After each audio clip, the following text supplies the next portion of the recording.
मोहतरम नाज़रीन, अस्सलाम वालेकुम रहमतुल्लाहि व बरकातहू। आप देख रहे हैं परवाज़ टीवी। परवाज़ टीवी खबरनामे में आप तमामी का खैर मकदम है। तो आइए खबरों का आगाज़ करते हैं आज की हदीस मुबारक से। इमाम मालिक ने नाफ़ी से और उन्होंने हज़रत इब्न उमर रज़ियल्लाहु ताला अन्हा से रिवायत की कि रसूलुल्लाह सल्लल्लाहु अलैहि वसल्लम को जब चलने की जल्दी होती तो मगरिब और इशा की नमाज़ें जमा कर लेते। आगाज़ से कबल एक नज़र डालेंगे आज की सुर्खियों पर।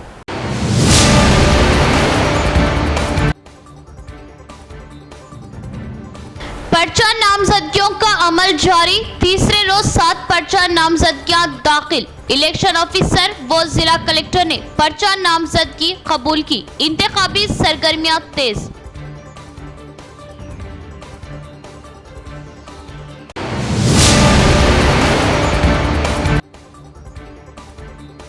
जिले में कांग्रेस का किला मजबूत होता नजर आ रहा। बीजेपी और बीआरएस के कई कायदीन व अराकीन कांग्रेस में शामिल।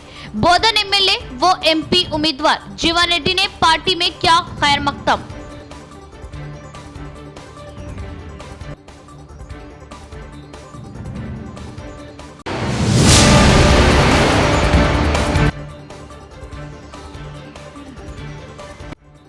हवा आए ना आए, चोर आ गए। गर्मी की शिद्दत से बचने के लिए दरवाजा खुला रखकर सोने वालों के घर में चोरी। सोना, चांदी व नकद का सरका।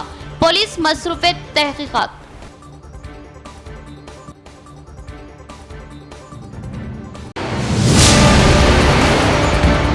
अब खबरें तफसील से। पार्लिमानी इंतखाबात के तनाज़ुर में तीसरे रोज 7 पर्चे नामजदगी दाखिल की थी। अब तक कुल 16 पर्चे नामजदगी मुकम्मल। इलेक्शन रिटर्निंग ऑफिसर जिला कलेक्टर राजीव गांधी हनुमंतु का बयान।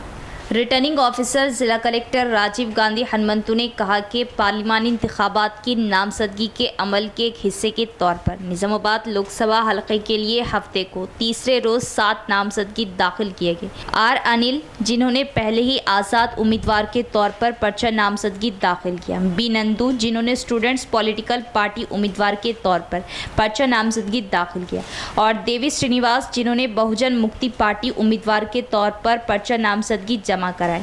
हफ्ते को भी पर्चा नामजदगी जमा कराए गए। इसी तरह आर राजेंद्र, जी चरिता राव, सैयद असगर और एमजे प्रकाश ने आज़ाद उम्मीदवारों के तौर पर पर्चा नामजदगी दाखिल किया। रिटर्निंग ऑफिसर राजीव गांधी हनुमंतु ने बताया कि अब तक कुल 16 पर्चा नामजदगी दाखिल किए गए। सदर मजलिस बैरिस्टर असदुद्दीन ओवैसी ने हैदराबाद हलके से लोकसभा इंतखाबात के लिए पर्चा नामजदगी दाखिल किया। कुल हिंद मजलिस इत्तेहादुल मुस्लिमीन के सरबराह बैरिस्टर असदुद्दीन ओवैसी ने हैदराबाद लोकसभा हलके से पर्चा नामजदगी दाखिल कर दिया। तेलंगाना में चौथे मरहले के तहत 13 मई को वोट डाले जाएंगे। असदुद्दीन ओवैसी ने 2004, 2009, 2014 और 2019 इंतखाबात में इस हलके से शानदार कामयाबी हासिल कर सकते हैं। हैदराबाद का पुराना शहर मजलिस का गढ़ माना जाता है। तारीखी मक्का मस्जिद में नमाज जुमा की अदायगी के बाद एक ज़बरदस्त रैली निकाली गई। असदुद्दीन ओवैसी ने नामपल्ली में वाक़े हैदराबाद रिटर्निंग ऑफिसर के दफ्तर पहुंचे और कागज़ात नामजदगी दाखिल की। इनके हमरा फरजंद सुल्तान सलाउद्दीन ओवैसी, मोतमद उमूमी मजलिस अहमद पाशा खादरी वो दीगर भी मौजूद थे।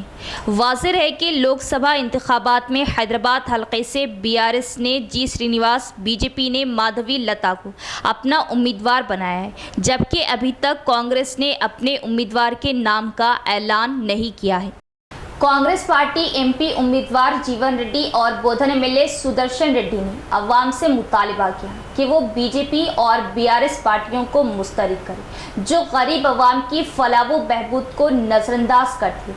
अगर मुल्क के साथ साथ रियासत की भी तरक्की मुमकिन है तो ये सिर्फ कांग्रेस पार्टी से ही मुमकिन है। बीजेपी और बीआरएस कायदीन की बोधन एमएलए व एमपी की क़ियादत में कांग्रेस में शमूलियत। रेंजल मंडल के साटापुर गांव में बोधन एमएलए सुदर्शन रेड्डी की क़ियादत में बीजेपी और बीआरएस के कई कायदीन ने कांग्रेस में शमूलियत इख्तियार की। सबसे पहले मंडल कांग्रेस कायदीन ने साबिक़ा वज़ीर सुदर्शन रेड्डी और एमपी उम्मीदवार जीवन रेड्डी की गुलपोशी व शालपोशी की। बादज़ा बीजेपी और बीआरएस पार्टी के कई कायदीन ने इनकी मौजूदगी में कांग्रेस पार्टी में शमूलियत इख्तियार की। इन्होंने कांग्रेस खंडवा डालकर पार्टी में खैर मकदम किया। इस मौके पर एमपी उम्मीदवार जीवन रेड्डी ने कहा कि कांग्रेस पार्टी ने रियासत में इख्तिदार में आने के 100 दिनों के अंदर अपने इंतखाबी वादों को पूरा किया। इन्होंने मरकज़ की बीजेपी हुकूमत पर तेलंगाना को फंड्स मख्तस करने में इम्तियाजी सुलूक करने का इल्ज़ाम लगाया। इन्होंने तनकीद करते हुए कहा कि किसानों और गरीबों की फलाह व बहबूद को सरमायादारों ने नज़रअंदाज किया है। अवाम से कहा कि वो बीजेपी और बीआरएस पार्टियों के लीडरों के धोखे में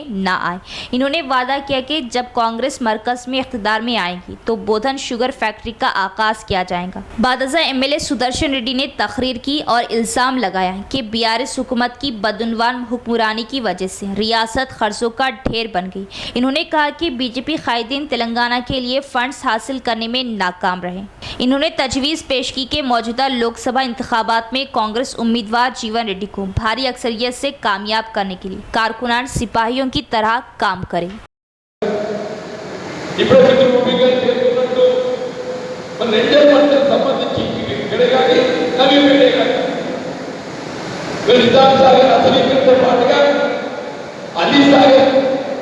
ప్రాజెక్ట్ కాలంలో ఆధునికం చేయగలుగుతుంది మన ప్రాంతం అంతా 2 పంటలు పండించే అవకాశం వచ్చిందన్నమాట.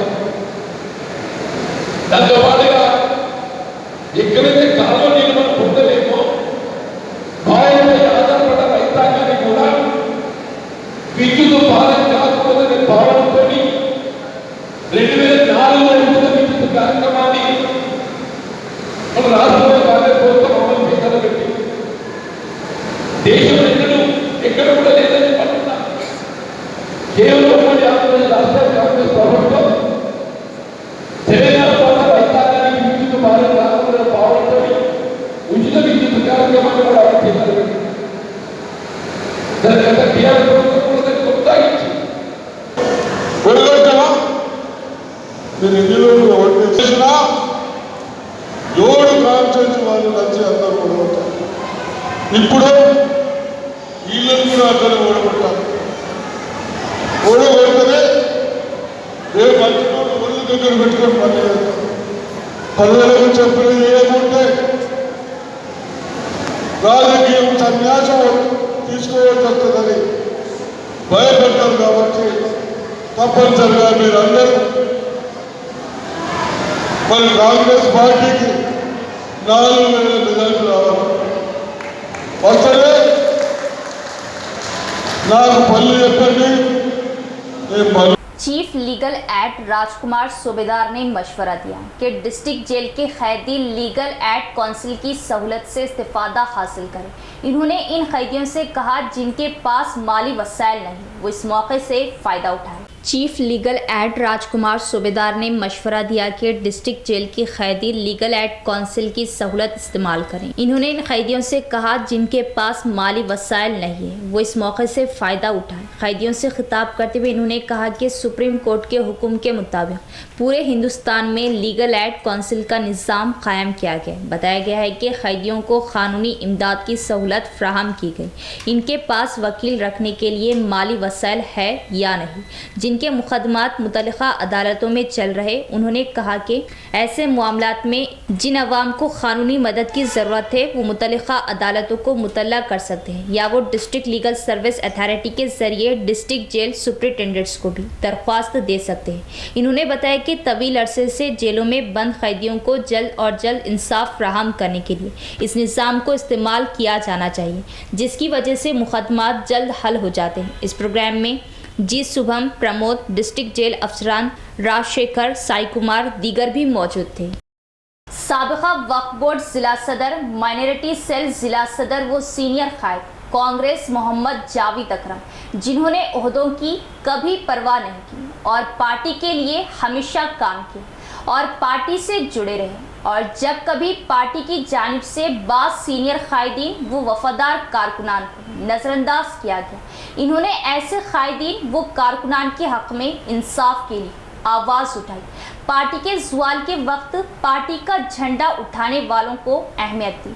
कांग्रेस के इजलास में बास कायदीन को नज़रअंदाज किया गया तो उस वक्त भी जावेद अकरम ने पार्टी आला कायदीन के इल्म में इस बात को लाते हुए तवज्जो दिलाई। तफसील देखते हैं। गुजरे कल कांग्रेस की जानिब से एक अहम इजलास मुनक़िद हुआ जिसमें पार्टी आला कायदीन व कारकुनान व अवाम की खासी तादाद मौजूद थी। इस प्रोग्राम में बाज़ ऐसे सीनियर कायदीन व कारकुनान को नज़रअंदाज किया गया जो कायदीन व कारकुनान पार्टी के बुरे वक्त में पार्टी का झंडा पकड़कर पार्टी से वफादार रहे और अपनी अनथक मेहनत से पार्टी को जीत की दहलीज तक पहुंचाने में अहम किरदार अदा किया। इस बात को सीनियर कायद मोहम्मद जावेद अकरम ने शिद्दत के साथ उठाते हुए आला कायदीन के इल्म में लाया और एहसास दिलाया कि ऐसे कायदीन को अहमियत देते हुए उनका मुकाम दिया जाए और अपनी नाराज़गी जाहिर की कि पार्टी के लिए काम करने वाले बास कायदीन को नज़रअंदाज किया जा रहा।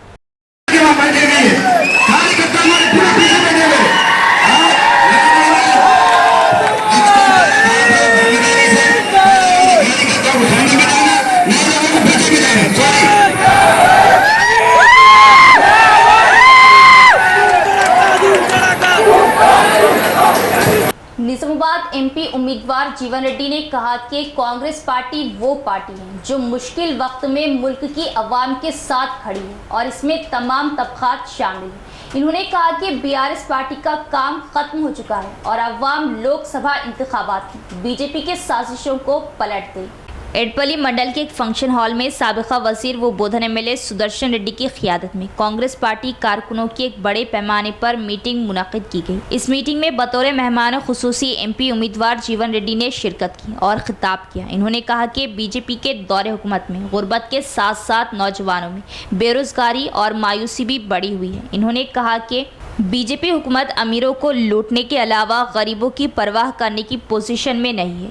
निजामुबाद ज़िला माजी में सनती तौर पर तरक्की याफ्ता था, लेकिन आज तमाम सनतें ज़वाल पजीर हो चुके हैं। इसके बाद बोधन एमएलए सुदर्शन रेड्डी ने कहा कि अगर मुल्क को बचाना है तो कांग्रेस पार्टी उम्मीदवार को कामयाब करे। इन्होंने इल्ज़ाम लगाया कि केसीआर हुकूमत मुकम्मल तौर पर बदउनवान हो गई है और इन्होंने कांग्रेस हुकूमत के 4 माह के दौरान इंतखाबी वादों को पूरा किया है। इस मीटिंग में उर्दू अकेडमी चेयरमैन ताहिर बिन हमदान, जेडपी नायब सदर रजीता यादव, मंडल पार्टी सदर श्रीनिवास, एससी सेल जिला कन्वेनर लिंगम और मुख्तलिफ देहात से कारकुनों की बड़ी तादाद ने शिरकत की।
మాత్రం లేకుంటే వచ్చి వ్యవసాయం చేసుకుంటారు. ఇప్పుడు ఆయనకి ఏం పడదు. వ్యవసాయం చేస్తారు కానీ అసెంబ్లీ పనులు मदरसा महादुल अशरफ मालापल्ली निजामाबाद शहर का एक बाफैज इदारा है। मुफ्ती सईद अकबर साहब तकमीले हिफ्ज़ कुरान के मौके पर उलमा का खिताब। बातारीख 19 अप्रैल 2024 को मदरसा महादुल अशरफ मालापल्ली निजामाबाद में जलसे तकमील हिफ्ज़ कुरान मजीद मुनक़िद हुआ, जिसमें 2 तलबा इकराम को कुरान मजीद का आखिरी रुकू पढ़ाकर मुफ्ती सईद अकबर साहब इमाम ख़तीब जामा मस्जिद ने मुबारकबाद दी और दुआ फरमाई और कहा कि अवामुन्नास हुफ़ाज़ की कदर करने वाले बने, चूँकि ये अल्लाह के मुंतखब बंदे हैं और हुफ़ाज़ इकराम को चाहिए कि वो 3 बातों का ख़ास ख्याल रखें। रोज़ाना 3 पारे पढ़ने का एहतमाम करें, अपने तालीमी सफ़र को जारी रखें, अपना रहन सहन हुफ़ाज़ जैसा ही रखें, किसी किस्म की बदअखलाक़ी हमसे ज़ाहिर ना होने पाए। इस मौके पर नाज़िम मदरसा हाफिज़ मोहम्मद लई ख़ान सदर जमीयतुल उलमा ने मदरसे की रूदात सुनाते हुए कहा कि मदरसा अपनी यौम तासीस ही से बुज़ुर्गाने दीन के बताए हुए मामूलात का पाबंद है और फ़िलहाल मदरसे में 120 तलबा ज़ेर तालीम है। हाफिज़ सईद ख़ान व दीगर इकराम की अनथक मेहनतों से मदरसा तरक्की की राह पर गामज़न है। इस मौके पर मौलाना अब्दुल क़य्यूम शाकिर क़ासमी इमाम ख़तीब मस्जिद इस्लामिया, हाफिज़ अब्दुल हकीम, हाफिज़ फ़य्याज़, मुफ्ती इब्राहिम ख़ान, मौलाना हाशिम बेग के अलावा शहर के मुख्तलिफ उलमा व हुफ़ाज़ ने शिरकत करते हुए हाफिज़ और इनके सरप्रस्तों को मुबारकबाद दी। मसूद अहमद, एजाज़ कांग्रेस कायद, अब्दुल हई राहिल, अज़ीज़ुल्लाह ख़ान व दीगर समाजी ज़िम्मेदारान मौजूद थे। इंतज़ामिया मदरसे की जानिब से मेहमानों का शुक्रिया अदा करते हुए दुआओं की दरख्वास्त की गई। हवा आए या ना आए, चोर ज़रूर आ गए। गर्मी की शिद्दत से बचने के लिए रात के वक्त घर वालों ने घर का दरवाज़ा खुला रखा ताकि हवा से गर्मी महसूस ना हो सके। इस मौके का फ़ायदा उठाते हुए सारिक दाखिल हो गए और 4.5 तोले सोना, 20 तोले चांदी और 25,000 नकद लेकर सारिक फरार। पुलिस मसरूफ़ तहक़ीक़ात। एडपल्ली मंडल जंगमपेट गांव में सारिक गांव के छोटे हनुमान मंदिर के पास रहने वाले नीलम लिंगन्ना के घर में दाखिल हुए। नीलम अपनी बीवी और बच्चों के साथ घर का दरवाज़ा खुला रखकर सो गया, क्योंकि जुमे की रात बारिश के बाद बिजली बंद होने की वजह से वो गर्मी बर्दाश्त ना कर सका और इसी मौके का फ़ायदा उठाते हुए सारिक घर में घुस गया। तकरीबन 4.5 तोले सोना, 20 तोले चांदी और 25,000 नकद का सरका करके फरार हो गया। सुबह आंख खुलने के बाद नीलम ने एडपल्ली पुलिस को इत्तला दी। एसएसआई वी कृष्णा रेड्डी ने मौके पर पहुंचकर सबूत इकट्ठे किए। इस वाक़े पर मुकदमा दर्ज कर लिया गया है और तहक़ीक़ात जारी है।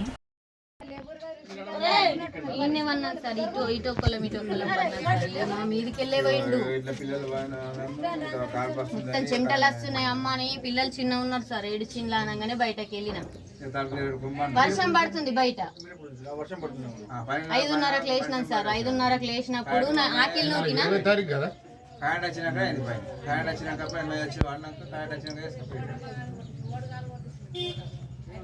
అస్సలు తెలియలేదు sir.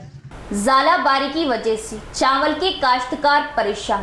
Gannaram society chairman Govardhan Reddy का इंदलवई मंडल गन्नाराम गांव के धान खरीदारी मराकज़ का मुआयना और कहा कि ओहदेदार रूरल एमएलए भूपत रेड्डी के हुक्म पर गीला अनाज खरीद रहे किसानों के लिए हर मुमकिन इक़दाम का तयक़ुन। गैर मौसमी बारिश और तेज़ हवाओं की वजह से भारी नुकसान हुआ। इंदलवई मंडल के कई देहात में अनाज गीला हो गया। चावल के काश्तकार परेशान थे, क्योंकि चावल की फसल जो कटाई के मरहले पर पहुंच चुकी थी, सब नुकसान हो गया। बारिश की वजह से अनाज खरीदी मराकज़ पर वजनी बोरियों के साथ अनाज के ढेर भीग गए। सोसाइटी चेयरमैन गोवर्धन रेड्डी ने किसानों के साथ इंदलवई मंडल के गन्नाराम गाँव में धान खरीदी मराकज़ का मुआयना किया। इन्होंने जुमे की शाम ज़ालाबारी से होने वाले नुकसान को देही एमएलए डॉक्टर भूपत रेड्डी के इल्म में लाया। एमएलए ने फौरन जवाब दिया और महकमा ज़राअत के अफसरान को हुक्म दिया कि वो किसानों को किसी किस्म की परेशानी से बचने के लिए कार्रवाई करें। इस हद तक ओहदेदारों ने गन्नाराम में अनाज खरीदी मराकज़ का मुआयना किया। वज़नी थैले फौरी तौर पर राइस मिलों में मुंतकिल करने के इंतजाम किए गए थे। गीले दाने को तोलकर किसानों को तकलीफ से बचने के लिए इक़दाम किए गए। इस मौके पर खिताब करते हुए किसानों ने गीला अनाज खरीदने पर देही एमएलए डॉक्टर भूपत रेड्डी का शुक्रिया अदा किया। बादशाह सोसाइटी चेयरमैन गोवर्धन रेड्डी ने कहा कि गैर मौसमी बारिश की वजह से अनाज गीला हो गया। इन्होंने कहा कि ओहदेदारों ने एमएलए की मदद से अनाज की जांच की थी और कहा कि किसानों को किसी किस्म की परेशानी से बचाने के लिए इक़दाम किए जा रहे हैं। దాంట్లో భాగంగా కొన్ని దగ్గరలోనే కొంచెం అంత లాస్ ఉన్నది, అంత పెద్ద లాస్ ఏం లేదు. మేబీ నిన్న ఏదైతే సహకార సంఘం కొన్నదో ఆ వడ్లకు ఇప్పుడే 2 లారీలను పిలిపించి మిల్లులకు తరలించే ప్రయత్నం కూడా చేస్తున్నాం. గౌరవ ఎమ్మెల్యే గారి సహకారంతో అధికారులు కూడా 100% మాకు సహకార సంఘం వాళ్ళకు సహకరిస్తున్నారు. ఈ రైతులకు ఎటువంటి నష్టం లేకుండా 100% తడిసిన ధాన్యం కూడా మిల్లులకు తరలించి గవర్నమెంట్ కొంటామని చెప్తున్నది కాబట్టి రైతులు ఎవరు కూడా ఆందోళన చెందాల్సిన పని లేదు. 100% తడిసిన ధాన్యం, రంగుమారిన ధాన్యాన్ని కూడా కొంటాము, కొని రైతులకు సకాలంలో డబ్బు చెల్లిస్తామని చెప్తున్నాం. ఇది పెద్ద లాస్ ఏం లేదు. అనవసరంగా ప్రతిపక్షాలు పనిలేని వాళ్ళు వచ్చి ఇది అంత దడిచింది, గన్నారంలో ఇంత దడిచిందని చెప్తే మిల్లుల వాళ్ళు మాకు ప్రాబ్లం చేస్తారు. ఎందుకంటే ఇక్కడ దడిచిందని చెప్పేసి కటింగ్స్ ఎక్కువ చేస్తారు.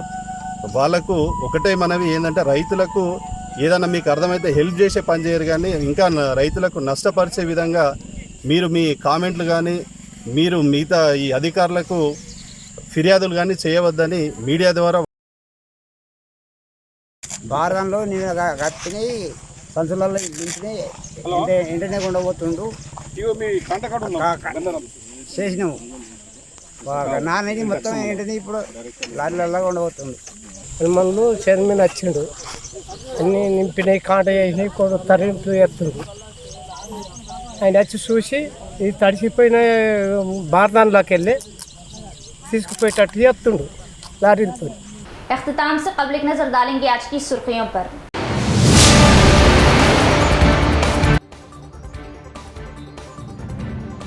पर्चा नामजदगियों का अमल जारी, तीसरे रोज 7 पर्चा नामजदगियां दाखिल। इलेक्शन ऑफिसर व जिला कलेक्टर ने पर्चा नामजदगी कबूल की। इंतखाबी सरगर्मियां तेज।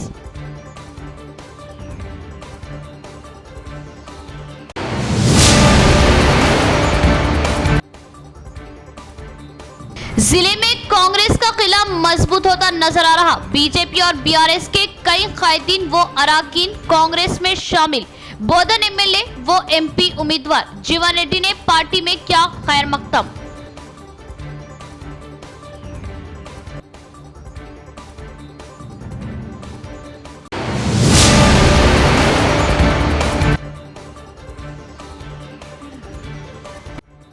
हवा आए ना आए, चोर आ गए। गर्मी की शिद्दत से बचने के लिए दरवाजा खुला रखकर सोने वालों के घर में चोरी, सोना चांदी व नकद का सरका। पुलिस मसरूफ तहकीकात।